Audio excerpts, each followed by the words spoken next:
কেউ যদি এক্সপেরিমেন্ট চালাইতে আসে বাংলাদেশি মানুষের উপরে, আমার তো মনে হয় যে তাদের নিজেদের অস্তিত্ব নিয়ে টানাটানতে পড়বে ইনশাআল্লাহ। আমাদেরকে যারা কোণঠাসা বানায় রাখে, দাস বানায় রাখে, প্রেসারে রাখে, চাপে রাখে, দখলদারিত্বের মানসিকতা রাখে, খবরদারের মানসিকতা রাখে, ঘৃণা ভরে তাদের এই মাতবরি আমরা প্রত্যাখ্যান করব। আমাদের স্বাধীনতার জন্য হুমকির যে সমস্ত পদক্ষেপ তারা নেয় সেগুলোর বিরুদ্ধে আমরা প্রত্যেকটা মানুষ লড়বো ইনশাআল্লাহ। সম্প্রতি কিছু উগ্র ভারতীয়দের দেখা যাচ্ছে তারা আমাদের দেশকে দখল করার জন্য উঠে পড়ে লেগেছেন, তাদের সুরে গান গাইছেন আমাদের দেশের কিছু লোক। এ বিষয়ে আপনার মতামত কি? আমরা এই বিষয়ে বলেছি আলহামদুলিল্লাহ আমাদের আজকের খুতবাতে যে আমরা যদি বাংলাদেশের মানুষ ঐক্যবদ্ধ থাকি এবং বাংলাদেশের মানুষের যত নেগেটিভ জিনিসই থাকুক না কেন, কিছু পজিটিভ জিনিস আমাদের দেশে মানুষের আছে আলহামদুলিল্লাহ। এর মধ্যে একটা জিনিস হলো, কোনো দুর্যোগ যদি জাতীয় পর্যায়ে আসে, দেয়ালে যদি পিঠ ঠেকে যায়, তখন দেখা যায় আমাদের দেশে মানুষ ঐক্যবদ্ধ হয়ে যায়, সবাই কাঁধে কাঁধ মিলিয়ে নেমে যায়। এবং আলহামদুলিল্লাহ এটা আমাদের একটা শক্তির জায়গা। আরেকটা শক্তির জায়গা হলো এদেশের বেশিরভাগ মানুষ মুসলমান।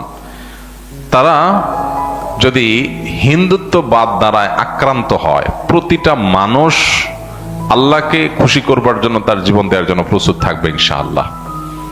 সো আমার মনে হয় না যে আমাদের এই প্রিয় স্বদেশকে কেউ তুড়ি মেরে উড়ি দিয়ে দখল করে নেবে, এই স্বপ্ন বাস্তবায়ন হবে এত সহজ না ইনশাআল্লাহ তাআলা।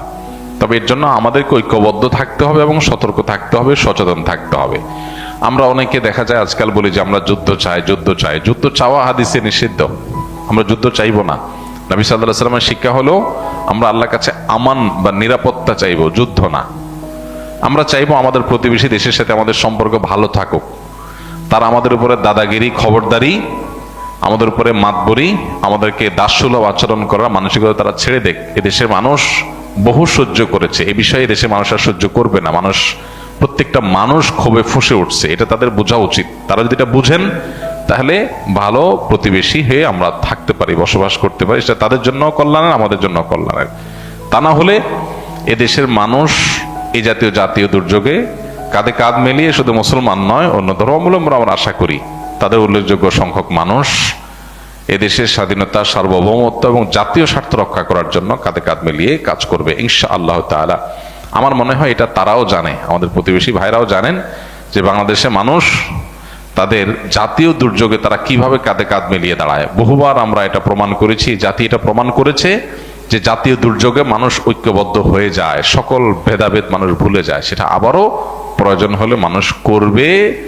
কিন্তু কেউ যদি এক্সপেরিমেন্ট চালাইতে আসে বাংলাদেশি মানুষের উপরে, তো আমার তো মনে হয় যে তাদের নিজেদের অস্তিত্ব নিয়ে টানাটানতে পড়বে ইনশাআল্লাহ। এই জন্য আমাদের ইমানকে বৃদ্ধি করতে হবে, আমাদের চেতনাকে জাগ্রত করতে হবে।